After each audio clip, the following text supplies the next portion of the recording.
Hello everyone, welcome back to online study on. आज हम इस वीडियो में बात करने वाले हैं लूसेंट शॉर्ट नोट्स के पार्ट 2 के बारे में, जिसमें हम लोग फ्रेंड्स देखते हैं लूसेंट का शॉर्ट नोट्स, जो कि आपने इस तरह से देखा होगा बुक में दिया गया। तो सेम टू सेम हम इसी चीज़ को यहाँ पे डिस्कशन करने वाले हैं। तो इस वीडियो के साथ आखिरी तक बने रहिए, और अगर आपने पहले पार्ट को नहीं देखा है तो फर्स्ट पार्ट को भी देख सकते हैं। इस वीडियो के नीचे डिस्क्रिप्शन में लिंक आपको मिल जाएगा। तो चलिए शुरू करते हैं। देखिए, सबसे पहला शॉर्ट नोट्स में हमने आज कवर किया विभिन्न महाद्वीपों में जो विशिष्ट हैं उसको कवर किया। जैसे महाद्वीप एक तरफ, उसमें सबसे बड़ा देश कौन सा है, सबसे छोटा देश, पर्वत, ऊंचाई और सबसे लंबी नदी कौन सी है, जो कि ये सबसे इम्पॉर्टेंट है। ठीक है, तो चलिए हम यहाँ पे कवर करते हैं। अगर हम बात करें सबसे पहले अफ्रीका महाद्वीप की, तो अफ्रीका महाद्वीप में सबसे बड़ा देश यहाँ पे अल्जीरिया, छोटा यहाँ पे मेओटो, और यहाँ पे देखिए सबसे इम्पॉर्टेंट जो आपका होगा पर्वत होगा, और इसमें सबसे जो लंबी नदी है ये आपको याद रखना है। तो अफ्रीका महाद्वीप की सबसे जो ऊंची चोटी है, ऊंची पर्वत है, वो है किलिमंजारो, माउंट किलिमंजारो, ये आपको याद रखना है। ठीक है, और इसमें सबसे लंबी नदी कौन सी है, नील नदी सबसे लंबी नदी है, जो कि विक्टोरिया झील से निकलता है। अब उसी तरह से हम यहाँ पे बात करें अंटार्कटिका, तो अंटार्कटिका की सबसे जो ऊँचा पर्वत है वो है विंसन मासिफ ही याद रखना है, विंसन मासिफ। और यहाँ पे देखिए सबसे लंबी नदी क्या है, ओनेक्स यहाँ की सबसे लंबी नदी मानी जाती है। और बेंटल ट्रेंच यहाँ की सबसे जो कि गहरतम बिंदु कह सकते हैं, गहनतम बिंदु है, सबसे गहराई वाला जो बिंदु है वो है बेंटन ट्रेंच। ठीक है, अब बात करते हैं एशिया में सबसे बड़ा जो देश है वो चीन है, सबसे छोटा मालदीव है। और सबसे ऊंचा चोटी कौन सा है, यानी सबसे ऊंचा पर्वत माउंट एवरेस्ट। याद रखने के लिए देखिए यहाँ पर एशिया में ए से स्टार्ट होता है, तो एवरेस्ट में भी ए से स्टार्ट होता है, ये भी आप थोड़ा सा लॉजिकली याद रख सकेंगे। और वैसे भी दुनिया का सबसे ऊंचा पर्वत जो चोटी है यही आपका माउंट एवरेस्ट, तो याद ही होगा। अच्छा, हमने यहाँ पे अंटार्कटिका की बात करा था, तो अंटार्कटिका, तो इसको भी याद रखने के लिए क्या रख सकते हैं, देखिए यहाँ पे मासिफ है, मासिफ को मासिक याद रखिए, और अंटार्कटिका कार्टिका से कार्टिका, तो मासिक चाहे कैसा भी हो कट ही जाता है, मासिक चाहे जैसा भी हो वो कट ही जाता है। बस ये छोटा सा लॉजिक है, बाकी याद रखने के लिए आपकी मर्जी। ऑस्ट्रेलिया महाद्वीप की बात करें तो इसमें सबसे छोटा जो है वो नौरू होता है, सबसे बड़ा ऑस्ट्रेलिया। और यहाँ की सबसे जो पर्वत है वो है माउंट कोसिस्को, ये इंपॉर्टेंट है। नदी क्या हो गई, सबसे लंबी नदी मरे। और यहाँ पे आयर झील, ये भी पूछा जाता है, आयर झील कहाँ है, तो ऑस्ट्रेलिया में पड़ता है। ठीक है, तो इसको हम थोड़ा सा साफ कर लेते हैं। अब बात करते हैं नेक्स्ट पॉइंट, यूरोप में सबसे जो बड़ा देश है वो है रूस, सबसे छोटा देश वेटिकन सिटी। अब यहाँ पे याद रखते हैं माउंट एल्ब्रूस यूरोप। कैसे याद रखेंगे, तो इसको याद रखने के लिए हम ये कह सकते हैं कि यूरोप में यूरो दे करके ब्रूस करना पड़ता है, याद रखिएगा, ब्रूस करना पड़ता है। यूरोप कोई छोटा मोटा देश नहीं है, यूरोप कोई छोटा मोटा महाद्वीप नहीं है, यानी कि यहाँ पे कोई भी ऐसा देश छोटा नहीं है जैसे लंदन हो गया, पेरिस हो गया। तो इसमें क्या करना होता है कि आपको ब्रूस करने के लिए भी यूरो देना पड़ता है। बस थोड़ा सा लॉजिकली सोच करके याद रखिए। सबसे लंबी नदी वोल्गा नदी, ये बहुत इंपॉर्टेंट है, वोल्गा नदी। कैस्पियन सागर, गहनतम जो बिंदु है वो कैस्पियन सागर है। कैस्पियन सागर से संबंधित जितने भी देश होते हैं, संबंधित जो इससे सटने वाले जो देश होते हैं, उनके नामों को मैंने नोट्स में कवर किया। आप हमारे नोट्स को पढ़िएगा, जब आप हमारे नोट्स में जुड़े हुए होंगे पेड कोर्सेज में, तो वहाँ पे आपको मिल जाएगा। ठीक है, उत्तरी अमेरिका की बात करें तो उत्तरी अमेरिका का सबसे बड़ा जो देश है कनाडा है, और सेंट पीटर्स सबसे छोटा है। माउंट मैकिनले यहाँ का चूँकि उच्चतम पर्वत है, माउंट मैकिनले, राइट। और मिसौरी सबसे लंबी नदी होती है, मिसौरी।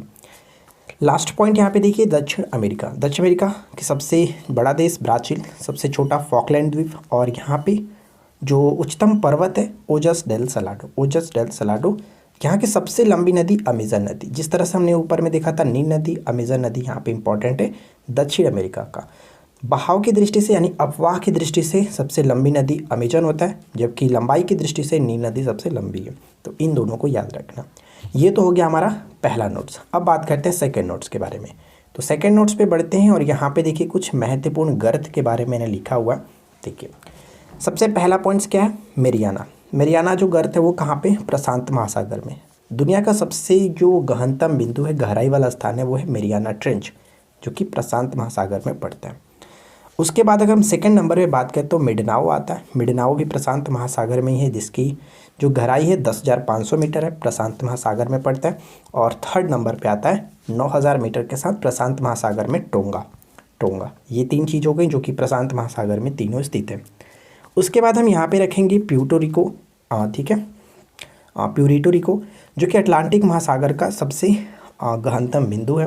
अब इन चारों को अगर हम सजा करके एक छोटा सा वर्ड में याद रखने की कोशिश करें, अगर ऑप्शंस में आपको क्रम से सजाने के लिए दे दे कि चारों ऑप्शंस में से क्रम को सजाएं, तो कैसे सजाएंगे? चारों को याद होना ज़रूरी है। तो उसमें हम क्या करते हैं, छोटा सा एक ट्रिक है, आप इस ट्रिक को याद रखने की कोशिश करिए, अदरवाइज़ आप रट करके याद रखिए, कोई प्रॉब्लम नहीं है। देखिए ट्रिक ये है, मेरी मिंटो, जैसे आपने हिस्ट्री में लॉर्ड मिंटो के बारे में पढ़ा, लॉर्ड मिंटो, ठीक उसी तरह से यहाँ पे आप पढ़िए थोड़ा सा, मेरी मिंटो, मेरी नाम की कोई, यानी कि जैसे कि मिंटो नाम की कोई लड़की है, मैं उसको मेरी कह रहा हूँ, मेरी जो मिंटो है, मेरी मिंटो का प्यार अटल है, मेरी मिंटो का प्यार अटल है। अब यहाँ पे समझिएगा, मेरी का मतलब मेरी आना हो गया, सबसे गहराई, मेरी मिंटो, यानी कि मिंटो का मतलब मी से, देखिए मी का मतलब मिडनाओ और टो का मतलब हो गया टोंगा। तो ये क्रम से हो गया, मेरी आना, मिडनाओ और टोंगो, तो ये तो तीनों क्रम से हो गया। मेरी मिंटो का प्यार, प्यार का मतलब यहाँ पे मैं लगा रहा हूँ प्यूरिटो रिको को, प्यार से मैं डिनोट कर रहा हूँ ठीक है, प्यूरिटो रिको को हम लोग प्यार करते हैं, और यहाँ पे ये कहाँ पे, अटलांटिक महासागर में। तो ये चारों आप क्रम से इस तरह से याद रख सकते हैं। आई होप कि आपको ये समझ में आ गया होगा। अगर आपको कोई प्रॉब्लम हो तो जो लोग हमारे पेड कोर्सेज में जुड़े हुए हैं उनको हम यहाँ पे नोट्स आपको प्रोवाइड जब करेंगे, यानी शॉर्ट नोट्स का हमारा जो वहाँ पे अलग एक ट्रिकी बेस्ड वाला जो क्वेश्चन चलता है, वहाँ पे आपको ये चीज़ क्लियर हो जाएगा, डोंट वरी, ठीक है। अगर आपको नहीं समझ में आए तो आप एक बार वीडियो को फिर से रिवाइज कर लीजिएगा, प्रॉब्लम नहीं है। चलिए, बाकी ये दोनों उतना इंपॉर्टेंट नहीं है, लेकिन आप इसको देख लीजिएगा। सुंडा जो है ये पूर्वी हिंद महासागर में पड़ता है, इसे याद रखना। चलिए अब बात करते हैं नेक्स्ट पॉइंट। अगला पॉइंट्स क्या है कि विश्व के 10 सबसे बड़ी जो तटीय सीमा वाले देश हैं वो कौन से। तो इसमें आपको स्टार्टिंग के जो 4 है 5 है वो याद रखना है, 4 से 5 बस मैं रिकमेंड करूँगा। जैसे सबसे ज़्यादा कनाडा, उसके बाद इंडोनेशिया, उसके बाद ग्रीनलैंड और रूस और फिलीपींस, ये 5। तो स्टार्टिंग के 3 को कैसे याद रखेंगे? स्टार्टिंग के 3 को याद रखने के लिए मैं छोटा सा एक तरीका बताता हूँ। काई जो होता है वो कैसा होता है, काई का रंग ग्रीन होता है। तो देखिए क से हो गया और काई, यानी कि मैं अगर काई लिखूँ, काई, तो काई का मतलब का से कनाडा, ई का मतलब यहाँ पे देखिए इंडोनेशिया। और किस तरह से होता है, काई जो होता है वो ग्रीन कलर का होता है, काई ग्रीन कलर का होता है। अगर 2 और नाम याद रखने हो तो कैसे करेंगे, हम किसी को यहाँ पे किसी नाम से जोड़ लेते हैं। काई ग्रीन होता है रूफी, रूफी नाम की कोई लड़की है उसे आप जोड़ लो रूफी, ठीक है। काई ग्रीन होता है रूफी, रूफी से आप बता रहे हो कि काई कैसा होता है, ग्रीन होता है रूफी, बस बाकी आपकी मर्जी। मैं बस छोटा सा हिंट कर रहा हूँ, आपको याद रखना है, कैसे याद रखना है आपकी मर्जी है। मुझे जो याद करने का तरीका सही लगता है मैं उस तरह से याद कर लेता हूँ। मेन पॉइंट्स याद करना है, कैसे याद करना है ये कोई मैटर नहीं करता, किसी तरह से याद रखिए, ठीक है। तो ये हो गया। लेकिन देखिए फ्रेंड्स, 10 जो सबसे बड़े जल क्षेत्रफल वाले देश हैं उतना इम्पॉर्टेंट नहीं है, लेकिन आप एक बार देख लीजिए, कनाडा, रूस, USA और भारत, चाइना, ये 5 देश आप स्टार्टिंग के याद रखो, बस इससे ज़्यादा कुछ नहीं है। लेकिन याद रखने वाला सबसे तटीय जो है सबसे ज़्यादा तक पूछा था यही, लेकिन PCS के अकॉर्डिंग हम बात करें तो वहाँ पे 5 पूछे जाने की चांसेस है, ठीक है। BPSC हो गया, MP PCS हो गया, झारखंड PCS हो गया, तो उसमें पूछे जाने की इस तरह से चांसेस है, तो मैं आपको बता दे रहा हूँ, बाकी आपकी मर्जी है। चलिए आगे बढ़ते हैं। और नेक्स्ट पॉइंट क्या कह रहे हैं, ये सबसे फेवरेट है। देखिए फ्रेंड्स, जो लोग पेड कोर्सेज में जुड़े हुए हैं उनको मैंने ऑलरेडी ये ट्रिक्स प्रोवाइड करा रखा है।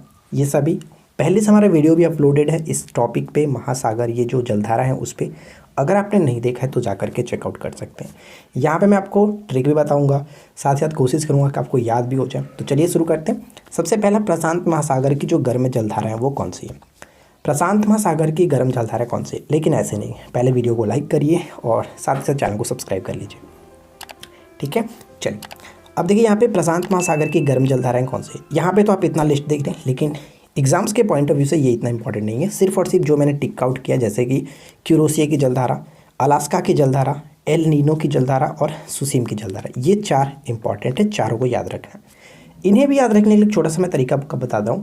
स्क्रीन पे आपको दिख रहा होगा हमारा नोट्स का जो कि बनाया हुआ है। ट्रिक क्या है, ए अल्लाह सुसीम क्योर हो रहा है, ए अल्लाह सुसीम क्योर हो रहा है। बस अब ट्रिक को ध्यान से समझिएगा, मैंने यहाँ पे अलग अलग लिख भी दिया है। ए का मतलब क्या हो गया, ए का मतलब हो गया जो कि एल नीनो की जलधारा, एल नीनो की जलधारा। अल्लाह का मतलब अलास्का की जलधारा, राइट। सुसीम आप देख रहे हैं, सुसीम नाम का कोई व्यक्ति है, रो रहा है, अल्लाह से आप बोल रहे हो कि ए अल्लाह सुसीम क्यों रो रहा है, तो सुसीम यानी कि सुसीमा की जलधारा हो गया। क्यों रो रहा है, तो आप इन सभी को अगर ऐड करेंगे, क्यों रो रहा है, क्यों रो रहा है, तो क्यूरोसियो की जलधारा, और क्यूरोसियो की जलधारा को हम लोग काली जलधारा के नाम से भी जानते हैं, ठीक है। ये हो गया आपका प्रशांत महासागर की गर्म जलधारा। अब बात करते हैं कि प्रशांत महासागर की ठंडी जलधाराएं कौन सी है। तो देखिए इसमें आपको 4 पॉइंट्स यहाँ पे दिख रहा होगा, फर्स्ट, सेकंड, थर्ड, फोर्थ। इसको याद रखने के लिए एक छोटा सा तरीका ये है, हम अकेले क्यों हैं, अभी तक हम अकेले क्यों हैं। देखिए अब यहाँ पे हम क्या कर सकते हैं, हम अकेले क्यों हैं, अभी तक हम सिंगल ही हैं, इस तरह से आप याद रखिए। तो इसमें क्या है कि हम का मतलब हम बोल्ट की जलधारा, या फिर इसको पेरुवियन की जलधारा के नाम से जाना जाता है। हम बोल्ट की जलधारा को पेरुवियन की जलधारा जाना जाता है। और अकेले का मतलब यहाँ पे आप ध्यान रखिएगा, अ का मतलब यहाँ से हम तोड़ते हैं, अ का मतलब हो गया अंटार्कटिका की जलधारा, केले का मतलब हो गया कैलिफोर्निया, अकेले में हो गया आपका अटलांटिक और कैलिफोर्निया। क्यू का मतलब क्यूराइल की जलधारा, क्यूराइल जलधारा, ठीक है। तो यहाँ पे देखिए चारों पॉइंट्स क्लियर हो गया।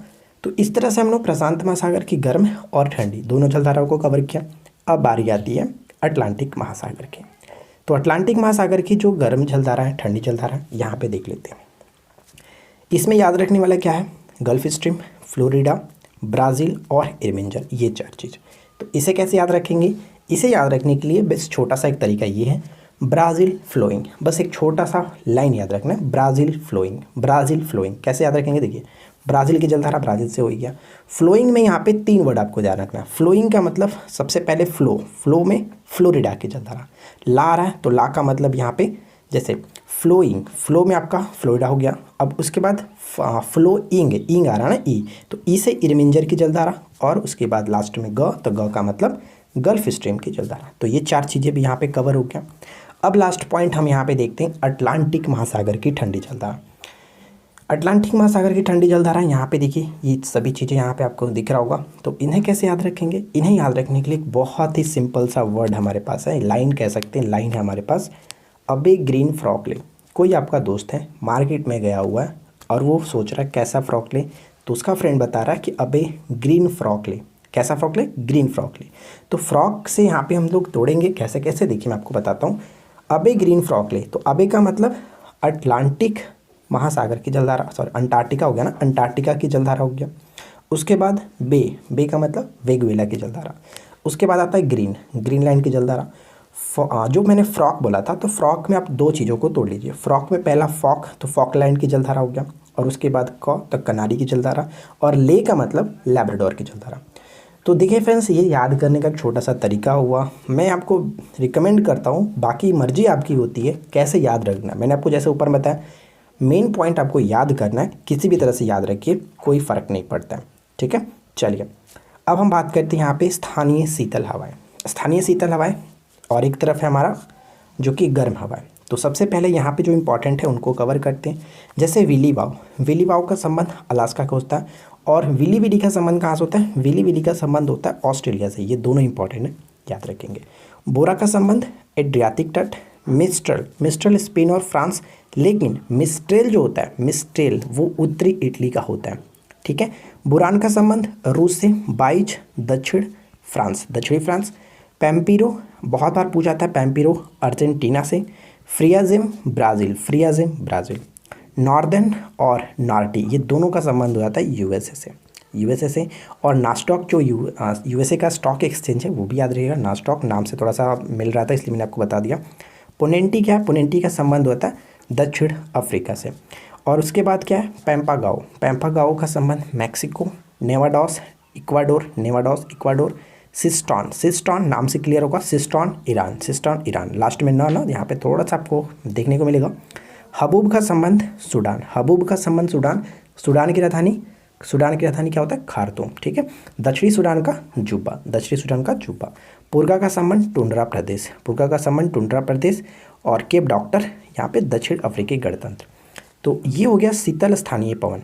अब यहाँ पे बात जो करते हैं वो हम देखते हैं कुछ अन्य गर्म और गर्म एवं उनके स्थान, गर्म हवाएं हैं उनके स्थान हैं। जैसे ट्रैमोटेन जो है वो मध्य यूरोप, अयाला फ्रांस के साथ। वर्गस का संबंध दक्षिण अफ्रीका, दक्षिण अफ्रीका यहाँ पे अपने शीतल हवा का देखा था पोनेंटी, ये भी याद रखिएगा। सुखोवे जो है वो रूस और काजाकिस्तान। बाग्यो फिलीपींस और फिलीपींस द्वीप समूह। गारिज का संबंध दक्षिण पूर्वी ईरान और लू तो आपको पता ही है उत्तर भारत में चलता है। सोलैनो का संबंध दक्षिण पूर्वी स्पेन, सामून ईरान। तो यहाँ से ज़्यादातर क्वेश्चंस नहीं पूछे जाते हैं, ज़्यादा से क्वेश्चंस आपका शीतल हवाएं से पूछा जाता है। तो बस आप इन्हीं पे ज़्यादा फोकस करिए, ज़्यादा याद रखिए, ठीक है। चलिए आगे बढ़ते हैं। अगला पॉइंट है कि विश्व के विनिर्माण उद्योग। विनिर्माण उद्योग में हम लोग देखते हैं क्या क्या चीज़ें। देखिए यहाँ पे आप चाहो तो रट कर इन्हों याद रखो, ज़्यादा फर्क नहीं पड़ता है। लेकिन जो सबसे ज़्यादातर पूछा गया है मेरे अकॉर्डिंग अब तक मैंने जो देखा वो क्या, सल्फ्यूरिक अम्ल या आपका यूएसए, नाइट्रोजनी युक्त उर्वरक यूएसए, फास्फेट उर्वरक यूएसए और पोटाश उर्वरक जर्मनी। इसमें क्या है, सूती वस्त्र उद्योग के जो विनिर्माण उद्योग है जहाँ उत्पादक होते हैं तो बहुत सारे देश हैं, आप इनको याद रखिएगा, ठीक है। चलिए फिलहाल हम बढ़ते हैं अगले पॉइंट्स की तरफ। और नेक्स्ट क्वेश्चन क्या है, नेक्स्ट क्वेश्चन है कि विश्व के प्रमुख औद्योगिक नगर। तो चलिए हम यहाँ पे इनको देख लेते हैं क्योंकि यहाँ से क्वेश्चंस कहीं ना कहीं देखने को मिलता रहता है। जैसे बेलफास्ट, कहाँ पे, बेलफास्ट का आपका जहाज़ निर्माण से संबंध है। बर्मिंघम, जो बर्मिंघम है ये आपका लोहा और इस्पात से संबंध है। एसेन जर्मनी में पड़ता है, लोहा एवं इस्पात के लिए भी फेमस है। हवाना, ये सिगार के लिए फेमस है हवाना। लॉस एंजल्स पेट्रोलियम और साथ साथ फिल्म, और ये लोहा इस्पात के लिए कौन, कोबे, कोबे आपका लोहा इस्पात के लिए, ठीक है। लियोन्स जो है फ्रांस में और ये सिल्क उद्योग के लिए फेमस है। मिलान की बात करें तो सिल्क वस्त्र और उद्योग से संबंधित है। लेमाउथ जहाज निर्माण, सेफील्ड कैंची छुरी, कल की वीडियो में हम लोगों ने कुछ पॉइंट्स यहाँ से डिस्कशन किया था। वेनिस कांच उद्योग के लिए, वेलिंगटन डेयरी उद्योग के लिए, ढाका कालीन उद्योग, और नागोया की बात करें तो जहाज निर्माण और सूती वस्त्र के लिए। अब बात करते हैं इस पॉइंट में, तो यहाँ पे देखिए चेलियाविंस लोहा और इस्पात के लिए, डेट्रायट ऑटोमोबाइल, डेट्रायट बहुत इंपॉर्टेंट है, डेट्रायट ऑटोमोबाइल, ग्लासगो जहाज़ निर्माण, हॉलीवुड तो ये पता ही है। कसांस की बात करें, कसांस तो ये मांस उद्योग के लिए, क्यू इंजीनियरिंग उद्योग, मैनचेस्टर सूती वस्त्र उद्योग। भारत के मैनचेस्टर किसे कहा जाता है कमेंट्स करके बताइएगा, मैंने कल की वीडियो में आपको बताया था भारत का मैनचेस्टर किसे कहते हैं। फिलाडेल्फिया लोकोमोटिव के लिए, पिट्सबर्ग लोहा एवं इस्पात, सिएटल वायुयान निर्माण, और व्लादिवोस्टॉक जहाज़ निर्माण, मुल्तान मिट्टी के बर्तन, म्यूनिक जर्मनी जो है वो आपका लेंस निर्माण के लिए, ओसाका जो कि जापान से संबंध रखते हैं, सूती वस्त्र और लोहा इस्पात। तो यहाँ पे कुछ पॉइंट्स इंपॉर्टेंट थे जिन्हें आपको याद रखना है, ठीक है। टाइम टू टाइम इसको रिवाइज करते रहिएगा तो आपको क्वेश्चंस यहाँ से मिल जाएगा, कोई दिक्कत नहीं है। देखिए फ्रेंड्स, और आज की इस वीडियो का आखिरी टॉपिक हमने कवर किया विश्व की प्रमुख जनजातियाँ, जो कि बहुत ज़्यादा इम्पॉर्टेंट है। ज़्यादातर यहाँ पे जो पूछा जाता है मसाई माओरी आपने अधिकतर देखा होगा। तो देखिए सबसे पहले बात करते हैं एग्जीमो, ग्रीनलैंड और कनाडा में पाए जाते हैं ये जनजाति। खिरगिज का संबंध मध्य एशिया से है। माओरी न्यूजीलैंड और मसाई जनजाति पूर्वी अफ्रीका, केनिया, तंजानिया मिलता है। वेदास श्रीलंका से संबंध रखता है। निग्रो मध्य अफ्रीका। सेमांग का संबंध मलेशिया से है। यूकाधीर का संबंध साइबेरिया।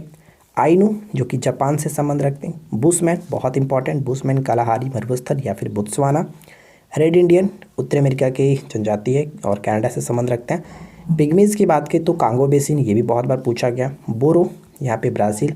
इकाथा दक्षिण अफ्रीका। हैदा अमेरिका। तारतर की बात करें तो ये साइबेरिया, और बद्दू की बात करें तो ये अरब। पपुआंस न्यूगिनी ये आपको याद रखना है। याकू टुंड्रा प्रदेश, और जुल्लू की बात करें तो नेटाल प्रांत दक्षिण अफ्रीका। तो आई होप कि फ्रेंड्स आप लोगों को आज का ये नोट्स पसंद आया होगा, और वीडियो कैसी लगी नीचे कमेंट्स करके बताइएगा। वीडियो अच्छी लगी हो तो पता है क्या करना है। मिलते हैं नेक्स्ट क्लास में। Thanks for watching, keep learning, have a good day.